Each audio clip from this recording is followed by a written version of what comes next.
Cada tarde, en Metrópolis FM, de 4 a 5, la entrevista de EPO, con Epo Cardelo.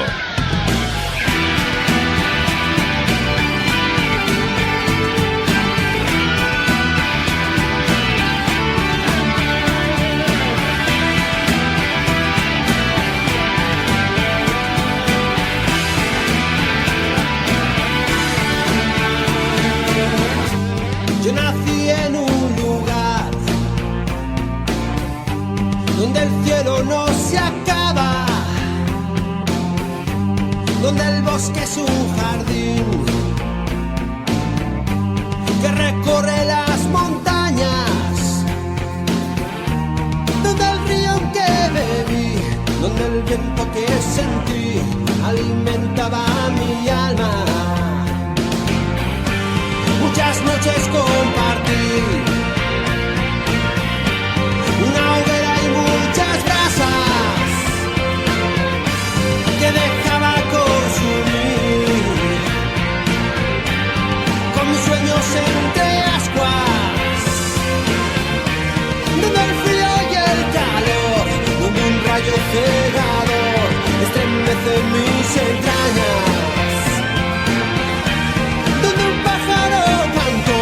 donde un grillo me contó que siempre será mi casa. Yo nací en la frontera. Buenas tardes y bienvenidos a esta nueva edición de la entrevista de EPO. Hoy un día magnífico de primavera, fíjense ustedes que hace un viento que casi se nos lleva a la chimbamba, pero lo cierto es que hace un día fenomenal. Si no fuera por este viento, estaríamos casi ya tomando el sol en la playa y a puntito de dar esos primeros baños primaverales. Ya saben ustedes que están en la sintonía de Metrópolis FM, que si nos quieren escuchar lo pueden hacer desde el 101.5 de la FM para Cartagena y Mar Menor y desde el 92.6 de la frecuencia modulada en su dial para el resto de Murcia y el resto también del mundo mundial. También saben, lo saben, pero que muy bien, que pueden escucharnos a través de nuestra página web, algo que hacen muchísimos amigos de Metrópolis FM en todas partes y lugares del mundo, sí, eso es así. ¿Y cómo? Pues ya lo saben, www.metropolisfm.es o lo que es lo mismo, www.metropolisfm.es. Allí entran, cliquean donde dice directo, nos ven la carita tan chula que tenemos y pasan a formar parte de esta familia de la radio en Metrópolis FM, pasando una tarde de 4 a 5 en la entrevista de EPO. Bien amigos, hoy tenemos un tema muy interesante, tenemos un tema verdaderamente candente, porque es un tema que para muchos levanta verdaderas ampollas, para otros no tanto, pero sí que es cierto que es un tema polémico, pero que consideramos verdaderamente interesante. Hoy vamos a hablar de una figura, de un icono, de algo real, ¿sí? Para muchos de algo muy espiritual, algo que les llega a lo más profundo del corazón y de su alma. Hoy vamos a hablar de Jesús de Nazaret. Vamos a hablar de esa figura de Jesucristo. Y no lo voy a hacer solo, lo voy a hacer como todos los jueves, con mi compañero y amigo Santiago García Lorca. ¿Cómo estás? Muy buenas tardes, Epo. Muy bien. Ya saben que Santiago García Lorca, mi amigo y compañero, es investigador y arqueólogo. Es un hombre de ciencia, es un hombre de muchos estudios y también un hombre de mucho campo, de llenarse verdaderamente las botas, las manos, la ropa, como decía aquel juez tan famoso, con el polvo del camino, buscando siempre respuestas. Y me va a ayudar hoy, por lo menos, si no a encontrar respuestas, a poner sobre la mesa una serie de cuestiones y de preguntas. Como bien les decía hace unos instantes, vamos a hablar de Jesús de Nazaret, también conocido como Jesucristo o Jesús Cristo. Esta es una figura, es la figura central verdaderamente del cristianismo y es una de las figuras más influyentes de la cultura occidental. Para la mayoría de denominaciones cristianas es el Hijo de Dios y por extensión es la encarnación de Dios mismo. Su importancia, desde luego, estriba en la creencia de que con su muerte y posterior resurrección redimió al género humano. La idea, el concepto es que su muerte sirvió para que el ser humano tomara conciencia en muchos niveles de la vida y del espíritu. Pero por un lado, por ejemplo, el judaísmo pues niega su divinidad, que es incompatible con su concepción de Dios. Por ejemplo, en el Islam, donde se le conoce como Isa, pues Jesucristo es considerado uno de los profetas más importantes. Según la opinión mayoritariamente aceptada en medios académicos, basada en una lectura crítica de los textos sobre su figura, Jesús Cristo, fue un predicador judío que vivió a comienzos del siglo I en las regiones de Galilea y Judea y fue crucificado en Jerusalén en torno al año 30, bajo el gobierno del conocido Poncio Pilato.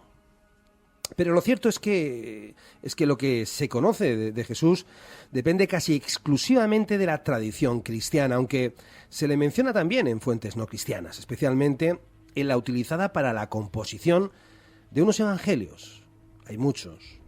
Por ejemplo, de los evangelios sinópticos, unos evangelios redactados según una opinión bastante aceptada, unos 30 o 40 años como mínimo después de su muerte. Los evangelios sinópticos son los que se conocen como los 4 evangelios canónigos, en concreto los de Mateo, Marcos y Lucas. Lo cierto es que la mayoría de los estudiosos considera que mediante el estudio de los evangelios sí es posible reconstruir tradiciones que se remontan a contemporáneos de Jesús, aunque existen grandes discrepancias entre los investigadores en cuanto a los métodos de análisis de esos mismos textos y las conclusiones que de ellos podemos extraer. Fíjense ustedes, amigos, si la figura es polémica y real, es absolutamente real, que incluso existe una minoría que niega la existencia histórica de Jesús de Nazaret. Bien, vamos a intentar ahondar y bucear dentro de este enigmático personaje aquí hoy en la entrevista de EPO en Metrópolis FM. Santiago García Lorca, bienvenido de nuevo, amigo. Bien hallado. La información que la deducimos de los evangelios siempre, desde el primer momento, pero ¿esos evangelios son ciertos? ¿Qué tienes que decirnos a todo esto? Pues lo primero que tengo que comentar al respecto es que lo que tenemos como evangelios, o lo que todo el mundo conoce como evangelio, la buena noticia, que en realidad lo que significa la palabra, mucha tradición o mucha gente la relaciona directamente con la religión cristiana, con la Biblia, ¿vale? Bien, pues lo primero que hay que comentar es que para conocer la figura, la personalidad y sobre todo la estirpe de Jesucristo, lo primero que tenemos que atañir, o lo primero a lo que tenemos que hacer referencia, es que hay diferentes tipos de textos para su conocimiento. Por un lado tenemos los evangelios o los textos inspirados, que serían los que conocemos todos, los que aparecen, bueno, los conocemos todos, que pertenecemos a la religión católica cristiana, que son los que aparecen en la Biblia. Los ¿vale? Textos inspirados. Los inspirados por, digamos, la mano de Dios, que es la que en definitiva, pues, dicta las normas y dicta el camino por el que escribir lo que en esos evangelios se cuenta. O sea, que quiere decir que esos textos están influenciados directamente, por eso se dice inspirados, en la palabra de Dios. Efectivamente. De hecho, todos los apóstoles que escriben esos textos siempre los escriben mediante ensoñaciones, mediante viajes astrales y mediante una serie de influencias sobrenaturales, ¿vale? Ellos obtienen esa experiencia y de esa experiencia pues redactan el Evangelio o el texto que sea. Ejemplo San Juan, pues por ejemplo con el Apocalipsis. ¿Vale? O sea que eso son experiencias que, digamos, en ese caso no son mundanas, no son terrenales, ¿no? Son Perdón, sí. de origen místico, ¿no? Efectivamente, serían experiencias, como bien has dicho, serían experiencias místicas a través de las cuales pues cada uno de ellos redacta el texto que se le tiene encomendado. Ahora mismo se me viene a la mente, por ejemplo, una obra de Caravaggio en la que pues, es el Evangelio de San Mateo. Correcto. En la que aparece San Mateo guiando y escribiendo el Evangelio y sosteniendo su mano derecha, que es la que tiene la pluma, un ángel le va guiando, un angelote le va guiando pues lo que tiene que escribir. Bien, eso sería la parte más oficial, más académica o como los inspirados, los evangelios inspirados. Luego tenemos los sinópticos, como acabas de comentar, que son los más próximos a los hechos sucedidos en el año 0 de nuestra era. Y luego tenemos los apócrifos. El texto apócrifo es los textos que no son reconocidos por ningún tipo de tradición, no son reconocidos por la propia Iglesia Católica. Y en definitiva, la palabra apócrifo procede del latín apócrifo y a su vez del griego apócrifos, que viene a decir oculto. Y luego con el paso del tiempo, pues esa palabra oculto se ha transformado en mentira y siniestro. Esos textos apócrifos no los reconoce la Iglesia porque no tienen una firma, o porque no tienen una persona concretamente que sea la que da fe real, ¿no? A veces sí, a veces no. De hecho, hay evangelios apócrifos, por ejemplo, del mismo San Juan, ¿vale? Los llaman apócrifos pues porque efectivamente no son reconocidos como que sea el mismo Juan, Juan el apóstol. Claro, es un Juan, pero no se sabe si es el mismo Juan. Apóstol, efectivamente, no hay pruebas suficientes como para poder determinar que ese sea el Juan que hablan los propios evangelios. Cuestión importante a tener en cuenta, pues que los sinópticos están a medio siglo más o menos desde que se realizaron o sucedieron los hechos. Los apócrifos están entre 1 siglo y 2 siglos después de que pasaron los hechos. Y los evangelios que están reconocidos actualmente en la Biblia, el más cercano, si no recuerdo mal, está en torno al siglo IV después de Cristo. Bueno, estamos hablando de una gran diferencia, es decir, los más cercanos históricamente son los sinópticos, entonces. Efectivamente. ¿Y cómo hay esa diferencia tan grande? Es decir, con tanto evangelio, ¿cómo podemos descreernos o quizás desmerecer, no lo sé, a los sinópticos y en cambio, pues a estos últimos, los que sí que acepta la Iglesia Católica, después de 4 siglos después, ¿no? De la muerte de Jesucristo, ¿cómo se les puede dar mayor credibilidad? Pues para empezar, porque no tenemos que olvidar nunca que lo que nosotros consideramos como Biblia o como Evangelio es una serie de compilación de textos que han sido seleccionados por algún motivo en concreto. Es decir, en parte sería la palabra de Dios, pero en parte sería la palabra de Dios que más se corresponde con una serie de tradiciones, costumbres e intereses políticos religiosos de una determinada época. También no tenemos que dejar de lado que esas habladurías que ahora empezaremos a desarrollar pues se van desarrollando a lo largo de todos los siglos y que después de 50, 200 y 400 años después de los hechos comienzan a ser escritas, pero sí han sido trasladadas de padres a hijos a través de la tradición oral. Pero entonces, en base a esto, Santiago, ¿podemos guiarnos verdaderamente por ellos? Pues en principio, por eso hay esa confrontación con la propia arqueología y por eso hay una intención o un interés desmedido por la localización de restos de la época, por intentar demostrar que los hechos que se cuentan en los textos bíblicos pues fueron así acaecidos y bueno, respondiendo a tu pregunta, con pruebas en la mano, fehaciente y científicamente, no podemos constatar que sea efectivamente así como sucedió. Claro, si lo miramos desde el punto de vista de la ciencia. Aquí no estamos hablando en este instante, ahora mismo no hablamos de la fe. Eso ya es otra historia. Para nada. A nivel científico no nos podemos guiar verdaderamente para poder cerciorar y para poder decir con rotundidad que eso fue así, que eso ocurrió. Es correcto. Hemos dicho... hay una gran diferencia entre estos textos. Hemos comentado que según las fechas que tú comentabas, los primeros fueron los sinópticos, que fueron escritos entre 30 a 40 años después de la muerte de Jesucristo. Luego hemos hablado de los inspirados, que fueron 200 años después, ¿no? Más o menos. Y luego estaban los apócrifos, que eran ya 400 años, ¿no? Después de sí, bueno, Jesucristo. Al revés. Los inspirados 400 años. Sí, correcto. Y los apócrifos 200 años, correcto, sí. Claro, aquí ya empezamos un poquito a rascar hondo cuando ponemos en tela de juicio, no nosotros, evidentemente, nosotros, cada uno además tiene sus más íntimas creencias, lo cual desde aquí nosotros respetamos no mucho, muchísimo, evidentemente, y no ponemos en duda ninguna. Pero sí, escarbando en la historia, escarbando precisamente en estos textos, investigando,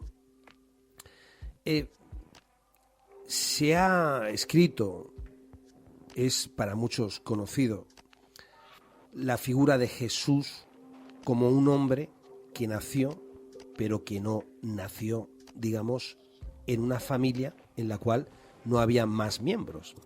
Quiero decir, para entrar directamente, se dice que Jesús tuvo hermanos. Yo te pregunto, ¿Jesús tuvo hermanos? Me gusta la pregunta. Es una buena pregunta, sí. Vale, para poder desarrollarla o para poder responderte lo más científicamente posible, lo primero que tengo que comentar es que nos vamos a centrar exclusivamente en los textos apócrifos. En los apócrifos. ¿Vale? Debido a que, bien, en los evangelios no hay ninguna referencia, en los sinópticos tampoco hay ninguna referencia, y conforme se van descubriendo textos, por ejemplo, todo el mundo recordará los manuscritos del Mar Muerto, que eran unos textos que hablaban de la vida de Jesús de Nazaret, o de un Jesús de Nazaret del siglo I después de Cristo, más o menos. Pues nos vamos a centrar en esos textos y sobre todo en la obra de un colega, que es Juan Arias, que cual he traído aquí el manuscrito, y que analiza esos textos apócrifos y que nos permiten dar una serie de conclusiones científicamente aceptables, ¿vale? Volviendo a lo que me has preguntado, ¿tuvo hermanos? Jesucristo tuvo hermanos. La respuesta es, según estos textos, sí. De hecho, a muchos nos van a sonar. No quiero faltar a la verdad y voy a leer directamente sobre el texto los hermanos. Según cuentan las escrituras, tuvo 4 hermanos: Santiago, José, Judas y Simón. Exactamente igual que aparece en el Evangelio de Marcos. Y tuvo algunas hermanas, de las que no se mencionan los nombres, probablemente porque en aquel tiempo la mujer, y por tanto las hermanas, no contaban casi nada en la vida familiar y social. O sea, dices que igual que se menciona en los Evangelios de Marcos. Efectivamente, lo que sucede es que en los Evangelios de Marcos no aparecen como hermanos, aparecen como seguidores de Jesucristo. ¿Por qué no aparece? Bueno, para empezar, ¿por qué razón no pueden, digamos, decir que hay o que Jesucristo ha tenido hermanos o hermanas? Las hermanas está claro. De hecho, también hay una serie de tradiciones en la historiografía más moderna, más contemporánea, que comenta que algunos de los discípulos pudieran ser mujeres. No se mencionan que fueran mujeres o hermanas o que tuvieran hermanas, por la sencilla razón de que, como bien acabo de leer, en la época en la que nos encontramos, la mujer estaba defenestrada. La mujer era poco más que los trabajos domésticos y muy poquita cosa más. Ya. Encargarse de los niños y poco más. Pero no tiene tampoco mucho sentido. Verás, lo digo simplemente porque precisamente la palabra de Jesucristo, que es amaros los unos a los otros como yo os he amado, todos somos hermanos, somos hijos de un mismo Dios, etcétera, etcétera, poner en el mismo lugar, aún cierto lo que tú comentas, que era una época en la cual la mujer valía menos que un denario. Pero aún así no acabo de encontrar un sentido precisamente con la palabra de Dios, la palabra de Jesucristo, ¿no? Por eso mismo la palabra de Dios o la palabra de Jesucristo lo que hace es romper con esa sociedad, y eso será uno de los motivos por los cuales será condenado a muerte. Ya. Pero es curioso el hecho de que aparezcan estos nombres como posibles hermanos de Jesucristo y casualmente sean esos nombres los que luego se reproduzcan como seguidores, como los propios evangelistas, como los propios apóstoles del Cristo cristiano. Ya. Pero lo que me resulta curioso es que si hemos comentado que los evangelios sinópticos, que fueron los primeros, o sea, escritos 30, 40 años después de la muerte de Jesucristo, una época súper reciente, sí, verdaderamente, ¿no? Estos, la Iglesia Católica actual no se los cree, te dice, bueno, en ese sentido, por ejemplo, de que Jesucristo tuvo hermanos, no se habla, no se acepta, no está, que yo sepa, la Iglesia Católica actualmente para nada aceptado, ni tan siquiera lo ha puesto en tela de juicio, o por lo menos decir, vamos a investigar si hay que cambiar quizás la historia, ¿no? La Iglesia Católica actualmente dice, eso no vale, no toca. En esos textos sinópticos, que son los más cercanos, los apócrifos, que son los que sí que hablan de que Jesucristo tuvo hermanos, tampoco se aceptan, y en cambio los más alejados en la historia, que son los que no hablan, esos son los que sí que se aceptan, ¿no? Es una cosa curiosa si nos ceñimos al punto de vista cronológico.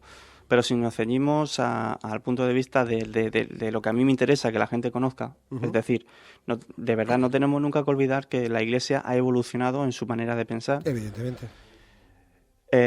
Por ejemplo, desde la tradición de un Dios pantrócator, de un Dios justiciero a un Dios benevolente, una evolución brutal de la misma manera, también ha evolucionado en ese sentido. Y lo que ha ido captando a lo largo de la historia han sido textos que han apoyado esa manera de pensar. Es decir, se han ido aprobando textos, pues por ejemplo, cuando Dios era el Dios justiciero, pues ahí tenemos el Nuevo Testamento. En cambio, cuando la concepción de Dios ha sido más benevolente, más cercano al pueblo, más confía en mí, pues ahí tenemos los textos del Nuevo Testamento, que son los que hablan más o menos de que hay una sociedad justa, de que todos somos iguales, de que las mismas oportunidades para el hombre y para la mujer, etcétera, etcétera, etcétera. Ya. No, claro, evidentemente hay un cambio muy grande. Hay el teme la ira de Dios, ese Dios vengativo, ese Dios terrorífico incluso, ¿no? Yo recuerdo la frase de vivo temeroso de Dios, ¿no? Ha evolucionado de una manera verdaderamente exponencial a estos últimos, no sé si llamar siglos, no sé, o años, ¿no? O décadas, ¿no? Que cuál es lo que tú muy bien y muy acertadamente dices, es un Dios benevolente. Pero claro, si seguimos hurgando un poquitito en este tema, claro, estamos hablando de que tuvo hermanos. Según tú nos has leído, nos has comentado, pues sí, Jesucristo tuvo hermanos que luego fueron considerados, según las Escrituras, según los evangelios actuales, son considerados como discípulos y no como hermanos de Jesucristo. Lo cual me lleva a preguntarte y hacerte la pregunta del millón. Si tuvo hermanos Jesucristo ¿tuvo familia? ¿Y por qué la estirpe de Jesús, si la hay, se considera tabú? Descendencia. Esa es la gran pregunta del millón. Correcto. Vale. Según los textos apócrifos, vuelvo a remitirme a esos textos, sobre todo al de San Juan Neupreciano, capítulo 25, versículo 15. Joder, eres una ¿Vale? auténtica biblioteca. Sobre todo porque no lo tengo delante. Sobre todo porque no te lo estás leyendo y puedo dar fe de ello. Cierto. Vale, según ese texto Sí. en concreto, estamos hablando de poco más de un párrafo, sí tuvo descendencia, sí tuvo estirpe, al menos sí hay habladuría, sí hay noticias de las que se puede comentar que estuvo medianamente casado con una mujer. Posteriormente, ahí a lo largo de toda la tradición medieval, esa mujer pasaría a ser María Magdalena, porque fue la primera persona que él defendió en público.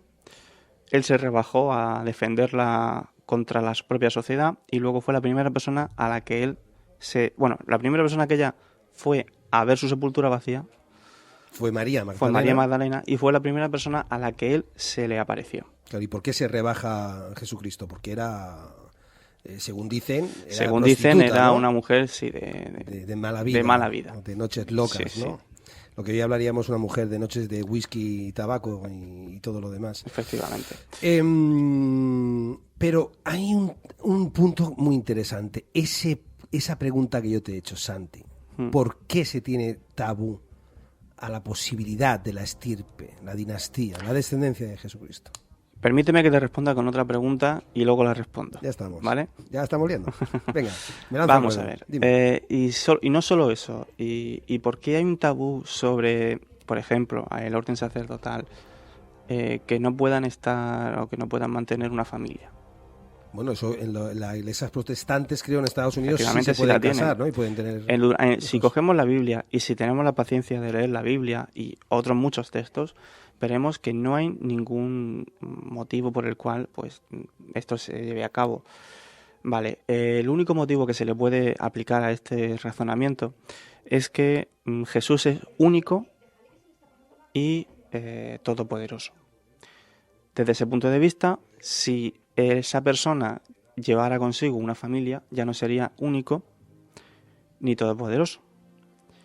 Por lo tanto, es necesario, cueste lo que cueste y ocultando lo que haya que ocultar, que bajo ningún concepto se conozca la descendencia de esta persona, porque, y nunca mejor dicho, esta persona tiene que ser elevada a los altares.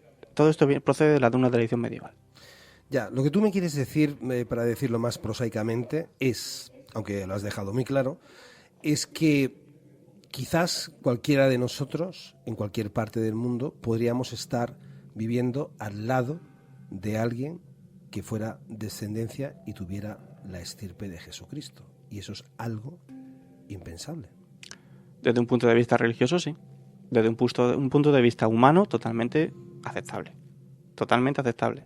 De hecho, no tenemos que olvidar, y suponiendo que no hubiera tenido descendencia, pues él tenía primos, tenía primas, y por lo tanto estamos hablando científicamente con su ADN, perfectamente su descendencia en ese sentido, su familia sí podía estar a lo largo de los siglos entre nosotros. ¿Quieres decir que a lo mejor con una prueba que ya hablamos en aquel programa tan interesante de la Sábana Santa, con ese AB, que es un tipo de sangre muy diferente, muy complicada de encontrar? Y si encontráramos una AB, bueno, mejor no nos hagamos esa pregunta. Mejor no. Y mejor vamos a hacer, esto se está poniendo bastante candente, vamos a hacer una pausita. No se nos muevan de sus asientos porque esto promete. Volvemos en unos instantes.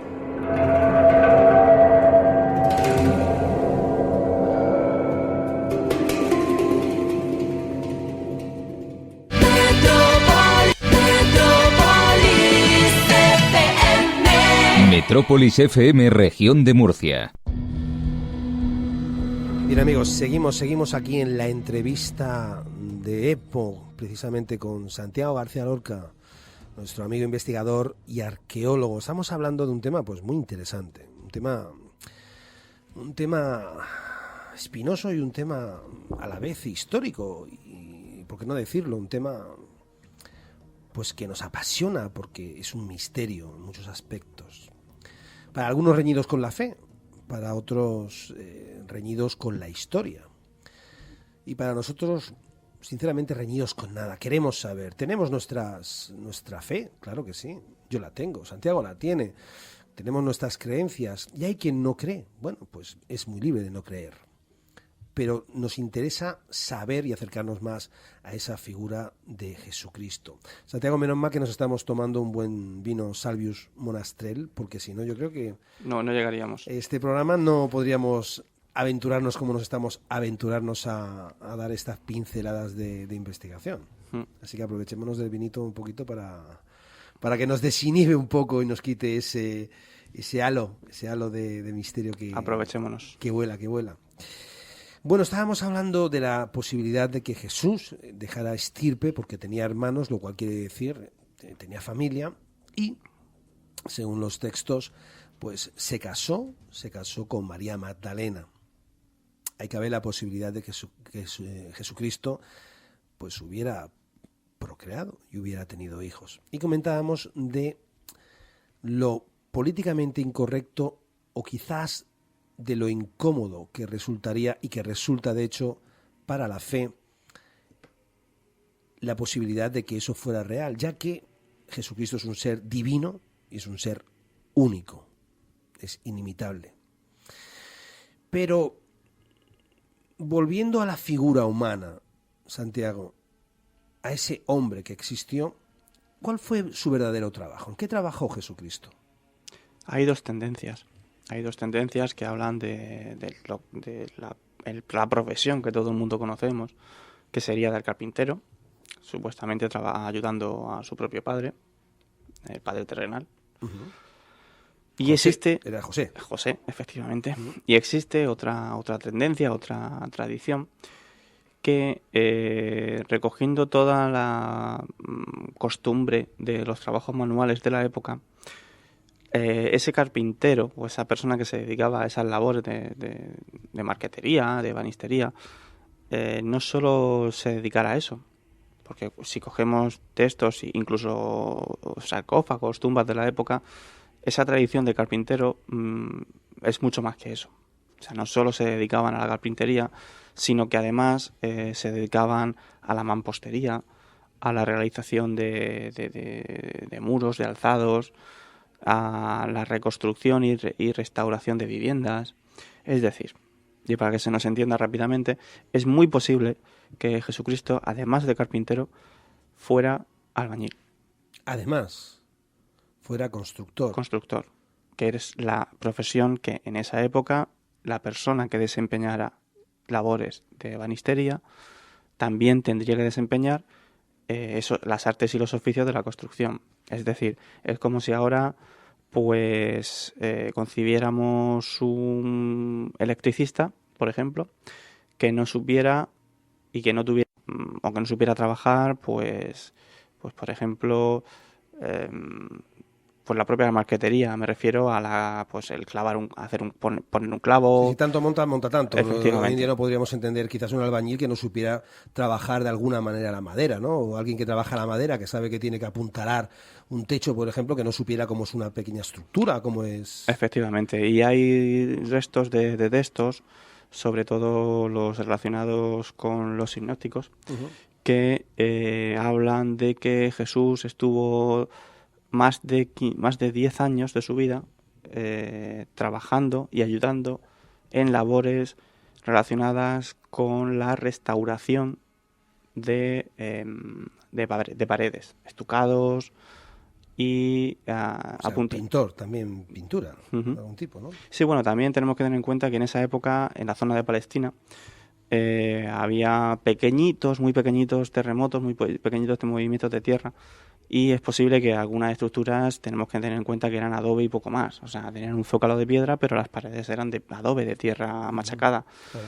Es muy posible que tuvieran que tener algún tipo de servicio de restauración, de construcción, uh-huh, y que Padre de Jesús, en este caso José, pues se dedicara a estas labores y por lo tanto su hijo también. Estamos, para ponernos en el contexto, queridos oyentes, estamos hablando de la Palestina del siglo I. Santi, yo no te quiero poner a ti en un brete. Ya sé que siempre te ocurre lo mismo, que me dices que te hago unas preguntas que te pongo, pero es que, claro, me lo pones así, yo pues... claro, me has dicho de que quizás él conocía la construcción, era constructor. Y a mí me viene a la mente, ya te estás riendo, ya sabes de qué te voy a preguntar. Me imagino. Y luego, off the record, te lo diré. No, yo quisiera saber si... Sí, yo lanzo esta pregunta al vuelo, ¿no? ¿Tendría algo que ver Jesucristo con lo que le llaman la masonería? Qué crack. Sabías que te iba a decir, tú sabías perfectamente. Perfectamente. Pues muy posiblemente la tradición de los masones, que estuvimos bien comentando hace no tantos programas, pues se rigiera o se basara en esta tradición del constructor, el arquitecto del propio Jesucristo. O sea, efectivamente. Quizás ahí podría haber un hilo conductor. Por mi parte y por lo que yo he podido leer e investigar, hay un hilo conductor bastante directo. O sea, cuanto menos es plausible. Sí. Bien, vamos a dejarlo ahí porque eso da también para muchísimo más. Yo quisiera saber, o por lo menos conocer, que tú nos contaras, en base, por ejemplo, incluso a lo que hablamos el otro día en ese magnífico programa que tuvimos de la Sábana Santa, ¿cómo era físicamente Jesús? ¿Hay algo que nos indique... ¿Conocemos realmente cómo era físicamente? Sí, lo conocemos, vamos, casi el detalle. Entre tú y yo, y que me perdone la gente, pero vamos, era un tío bueno, o sea, era un tío cañón. Un macizorro. O sea, el tío... Estamos hablando de una persona de en torno a 1,80 m y algo. Muy alto para su época, efectivamente. El pelo lo tendría aproximadamente más o menos como marrón castaño. Todos estos datos hay que tener en cuenta que los sacamos de 3 fuentes. Por un lado, los restos que nos ha dado la Sábana Santa, las crónicas de la época. Me refiero no crónicas de la época con los textos que acabamos de comentar. Me estoy hablando sobre todo de Plinio el Viejo y de historiadores contemporáneos a Jesucristo. Que detallaron precisamente cómo era ese personaje. O cómo era, si lo habían visto, o lo que contaba la gente de cómo era. Ya. ¿Vale? Entonces, estamos hablando de una persona de 1,80 m más o menos, pelo marrón castaño. Pelo largo además.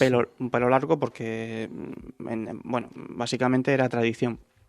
Eso era la tradición judía. O sea, era normal de dejarse larga la cabellera.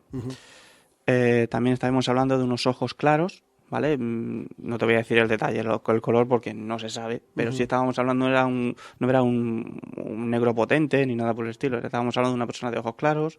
Podía ser verde, podía ser azul. Podía ser verde, azules, o marrones incluso. Marrones claros, tonalidad clara. Sí.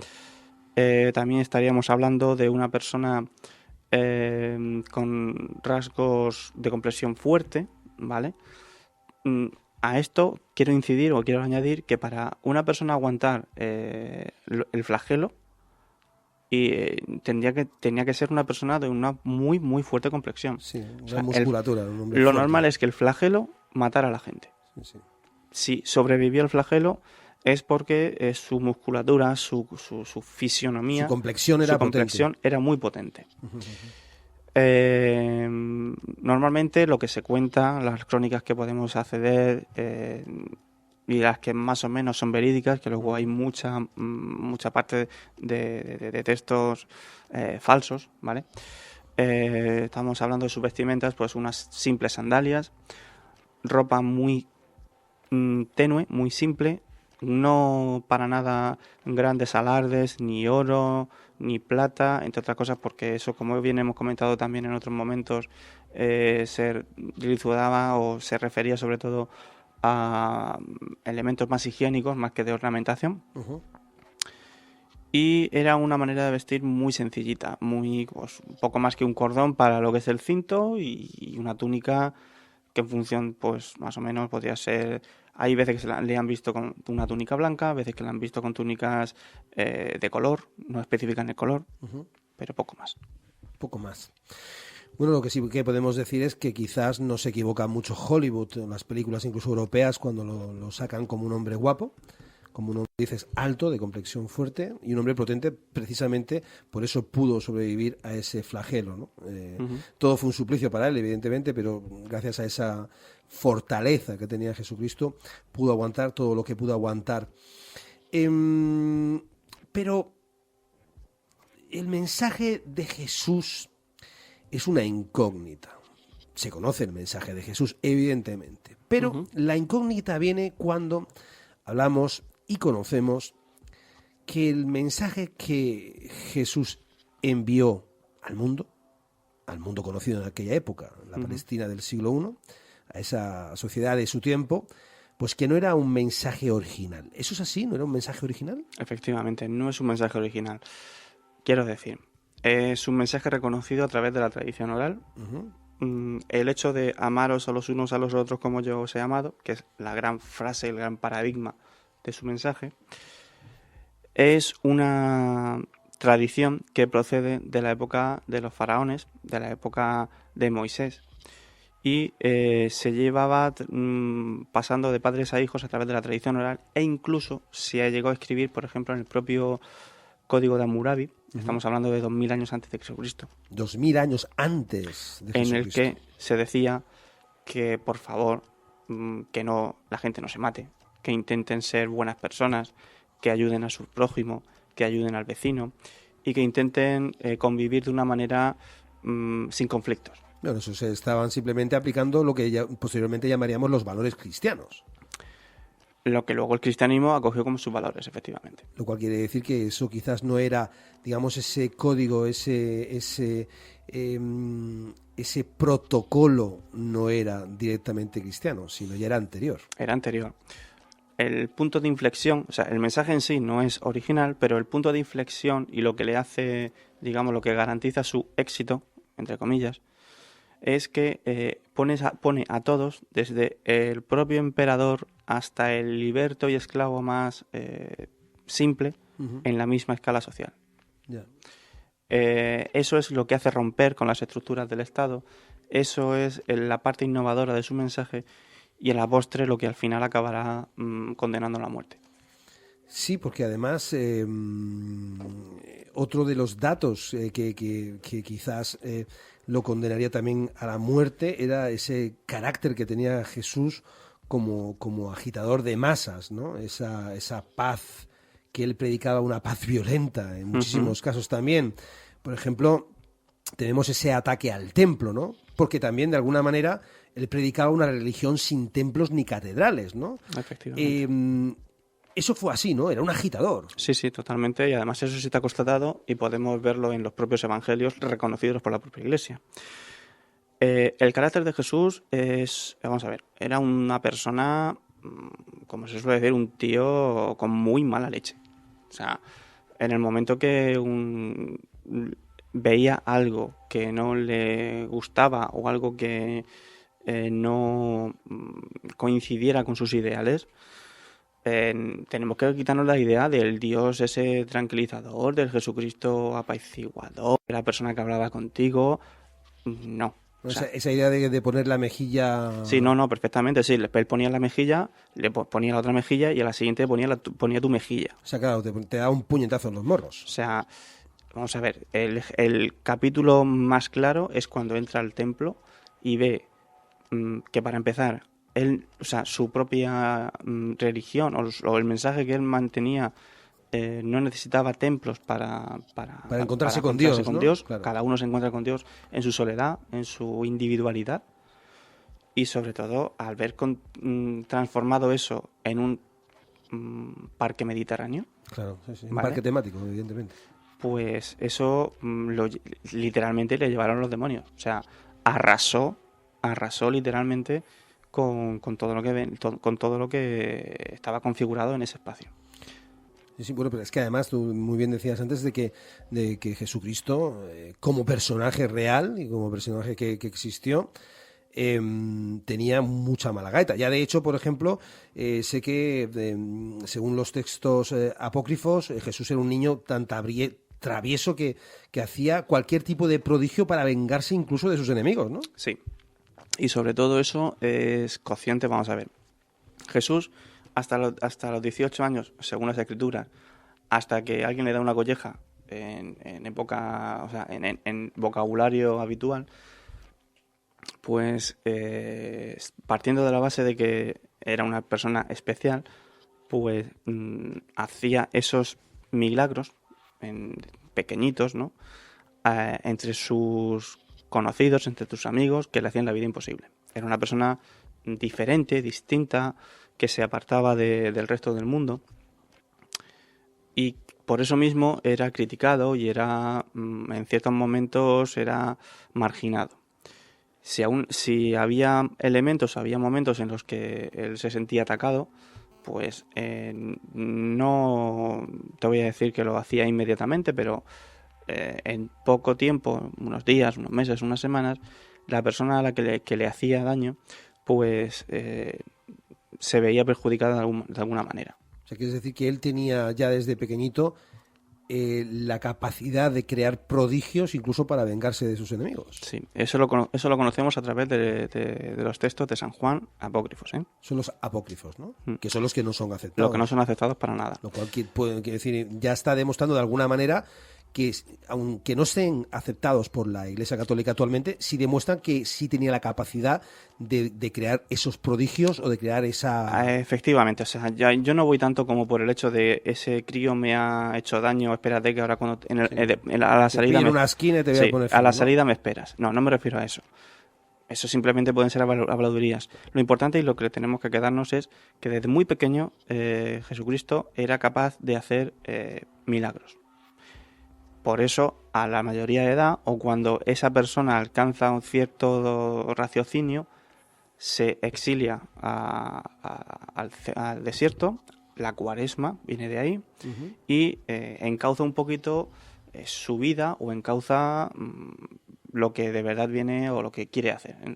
Ya. Lo que encuentro un contrasentido, Santi, es que la Iglesia Católica no acepta, por ejemplo, los evangelios apócrifos, donde está fundamentado que Jesucristo de niño hacía milagros. Incluso no solo eso, Epo. Hay un evangelio en concreto que comenta algo así como que es una visión apocalíptica de San Juan, en donde se dice, o Dios se le aparece y le comenta algo así como que olvídate de todo lo que has conocido, olvídate que mi iglesia no es lo que estás viendo. Es catedrales, no son iglesias, no es el mensaje que te están diciendo, sino la iglesia está dentro de cada uno de nosotros. Eso es San Juan, ¿no? San Juan. Bueno, quiere decir que... en el Apocalipsis. En el Apocalipsis, que nadie se asuste cuando oigan la palabra Apocalipsis, porque Apocalipsis es una palabra griega que quiere decir revelación.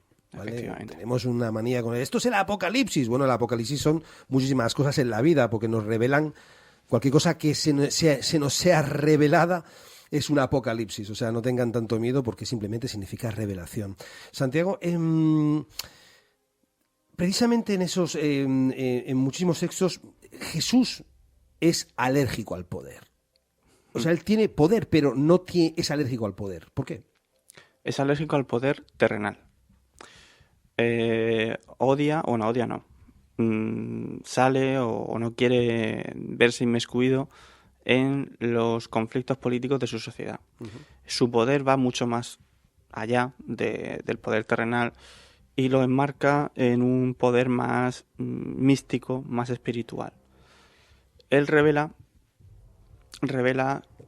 un poder, una vida eterna, ¿vale? Entonces, él rehúye cualquier elemento, cualquier hecho, y eso lo lleva hasta las últimas circunstancias que lo pudieran asociar con el poder terrenal. Por ese motivo, cuando Pilatos lo juzga y le ofrece 1001 veces la opción de quedar libre, siempre y cuando reconozca al emperador de Roma como su emperador, como su rey, obvia esa opción porque no quiere relacionarse para nada con ese poder tan terrenal, tan defenestrado que rodeaba la época de su tiempo. Claro, porque su único rey era Dios. Efectivamente. Y no era precisamente terrenal. Oye, Jesús cambió el nombre a la muerte. ¿Por qué? Pues muy fácil, porque él no habla de muerte, él habla de vida. Correcto. Él habla de vida eterna. Él, para nada, en ningún instante, cuando conecta con el tema del tránsito a la otra vida, habla de muerte, de despedida, no, para nada. O sea, habla de un mundo idílico, un mundo en el que nadie muere, un mundo en el que está rebosante de vida, y la vida es, valga la redundancia, eterna. Claro, la muerte solamente es un paso para llegar a Es esa una vida puerta. eterna, es una puerta que se abre. Oye, en los evangelios apócrifos, la comadrona que quiso examinar a María para saber si seguía virgen, queda escrito que se le secó la mano. ¿Qué ocurrió ahí, Santi? Claro, pues yo me estoy imaginando esa imagen y, bueno, la verdad es que ¿De dónde sacan las preguntas? no sé, alguien me las va escribiendo por ahí. Debe de ser también estas cosas... Sí, debe ser. Eso es un capítulo que sale en el Evangelio apócrifo de San Marcos, en donde justo después del advenimiento de la nueva vida, y a diferencia de lo que todo el mundo conoce, Jesús, según esos evangelios, no nació en un pesebre, nació en una casa particular. Sí, efectivamente. Y la de José de Arimatea. Uh-huh. Y simple y llanamente, pues había personas cuidando de María. Claro. Vale, pues era tal, digamos, el hecho tan brutal o tan divino que sucedió en esa noche, que María en ese sentido no necesitaba ningún tipo de cura. De hecho, la propia matrona, como bien has comentado, cuando iba a curarle las heridas del parto, sufrió tal quemazón, tal irradiación de energía, que una de sus manos se le secó. Fíjate tú, pero me estás diciendo ahora algo que yo te lo voy a poner en relación a otro tema que hablamos con la sábana santa. Es curioso la similitud, ¿no? Sí, tanto la vida como la muerte, o sea, como la muerte, entre comillas, como la vida, como el tránsito hacia la otra vida. Sí, pero incluso en estos textos apócrifos que hablan de que a esta comadrona se le seca la mano por la irradiación de energía que emana de la Virgen María, cuando la sábana santa es una sábana que tú muy bien explicaste en el anterior programa, queda irradiada de una fuerza y de una energía brutal, que es la que marca ese negativo en la sábana y en el sudario, ¿no? Efectivamente. Y de hecho, el alumbramiento, el momento del alumbramiento en una persona, ¿qué es? Es cuando das a luz. Sí, efectivamente. Pues ese alumbramiento, esa luz, ¿vale?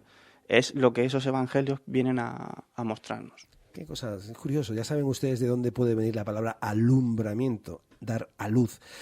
Una última pregunta ya, Santiago, porque tendríamos 200.000 preguntas que hacerte, pero el tiempo se nos va comiendo ya. El auténtico mensaje de Jesucristo, de Jesús, es un mensaje verdaderamente radical.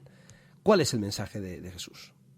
Pues el mensaje de Jesús, más o menos lo hemos ido intuyendo a lo largo de toda la explicación, viene a ser que todos somos iguales y que no hay nadie por encima de nadie, salvo Dios. Eso, en la sociedad que estábamos hablando, ahora mismo no estamos ni de democracia ni de nada. Estamos diciendo que Roma, con un rey, un rex, por encima de todos los súbditos, ya es, y con ese mensaje ya no sería tan rex, y el pontífice máximo judío o hebreo tampoco sería tan pontífice máximo. Por encima de todos ellos habría una persona. Ese es una persona, un ser superior. Un ser superior. Ese es el mensaje radical. Eso es lo que rompe con la concepción política y social de la época. O sea, un ser superior que nos gobierna a todos desde el infinito, desde el espíritu, que está en todas partes y del cual no se le escapa nada de nadie. Efectivamente. Y eso es lo que nadie en esa época podía aceptar. Bueno, Santiago, ya el tiempo, como de costumbre, se nos ha comido ya, e incluso en exceso.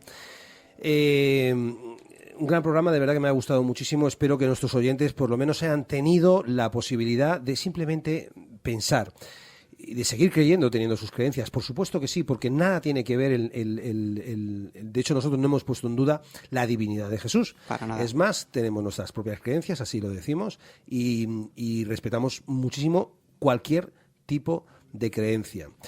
Santiago García Lorca, arqueólogo, investigador y amigo, un abrazo muy grande y muchas gracias por haberte tenido aquí. Nos escuchamos la semana que viene. Un abrazo y muchísimas gracias por confiar en mí. Como siempre, un abrazo. Bueno, amigos, nada, les dejo hasta mañana. Mañana nos escucharemos como hoy, como todos los días, de 4 a 5 de la tarde en la entrevista de EPO. No me sean infieles y vuelvan mañana, que quiero explicarles muchas más cosas. Ahora les dejo con uno de los mejores programas de esta cadena. Nuestra amiga Alexia Salas con su gran evasión. No se lo pueden perder. Sean felices y nos oímos mañana.